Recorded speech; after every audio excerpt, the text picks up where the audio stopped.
Bom, galera, a globalização é um estágio final, atual do capitalismo, e o capitalismo tem uma evolução histórica, não é? Então, esse estágio final, que é o estágio atual que nós estamos vivendo, é um tema muito importante, é um tema bastante cobrado. Vamos entender que a globalização, propriamente dita, há uma grande discordância onde propriamente ela tenha começado. Alguns afirmam que ela começou lá nas grandes navegações, outros afirmam que ela começou muito recentemente, a partir da terceira Revolução Industrial, tá? Mas o que a gente tem que entender é que é o estágio atual do capitalismo. E o capitalismo, sim, ele tem uma evolução histórica bastante antiga, né? E a questão ela fala justamente sobre isso, sobre a evolução do capitalismo, que tenha favorecido a formação da globalização atual.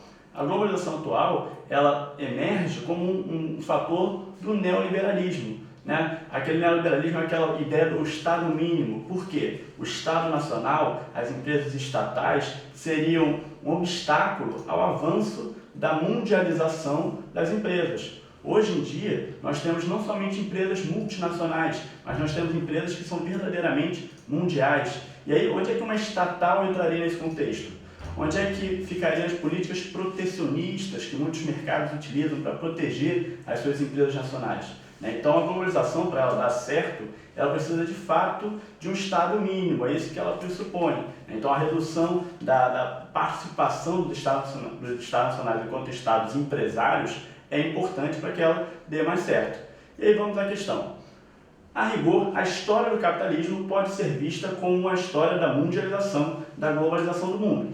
Um processo histórico de larga duração com ciclos de expansão e retração, ruptura e reorientação.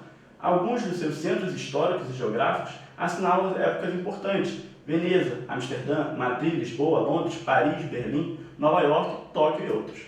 Assim se caminha do século XVI ao século XX, passando pelo mercantilismo, a acumulação ordinária, o despotismo esclarecido, as revoluções burguesas, os imperialismos, as revoluções de independência, as revoluções socialistas, o terceiro mundismo e a globalização em marcha nessa altura da história, no momento atual. E aí, como podemos observar, a mídia frequentemente faz referência ao tema globalização, como mostra o texto. Trata-se de um novo momento do capitalismo. Este processo de surgimento e expansão das grandes empresas favoreceu então vamos analisar as opções. Favoreceu ao fim das soberanias nacionais. Fim da soberania nacional significa que os Estados nacionais já não são mais soberanos quanto ao seu território? Não exatamente. Por mais que as grandes empresas tenham poder, façam parte da negociação com os seus Estados nacionais, os Estados continuam sendo soberanos, continuam sendo donos do seu território, representantes legítimos do seu território. Então isso daí está errado. Letra B. Fortalecimento das economias periféricas. E aí vamos lembrar a pergunta. O processo de surgimento e expansão das grandes empresas favoreceu, as economias periféricas foram favorecidas nesse processo de globalização, elas até conseguiram, algumas sim, outras não, se inserir de uma maneira no mercado. Mas a centralidade permanece naqueles países mais ricos, naqueles países envolvidos, onde hoje saem as empresas que são multinacionais, onde hoje sai a inovação, sai a maior parte da qualificação. Correto? Então as economias periféricas não estão no centro, não são favorecidas nesse processo. C.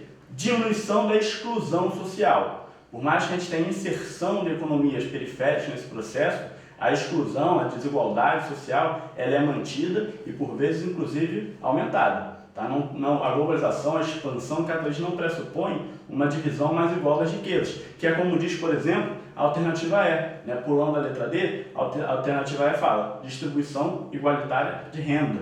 Também não, não pressupõe uma divisão dessa forma. Aí a letra D, limitação da intermediação do Estado. E aí está a alternativa correta. O Estado ele é um pouco mais limitado, é o Estado mínimo, tá? Ele vai ter um papel diferente, um papel na articulação da infraestrutura, para fazer movimentar o capital. Mas o Estado atuante, o Estado empresário, ele vai ser limitado. Então, gabarito, alternativa letra D. Gente, o que falar da Austrália? Um país de proporções grandes, um país que representa praticamente o seu continente inteiro, a Oceania, tá? Com uma população muito reduzida, uma população de cangurus maior do que uma população de humanos.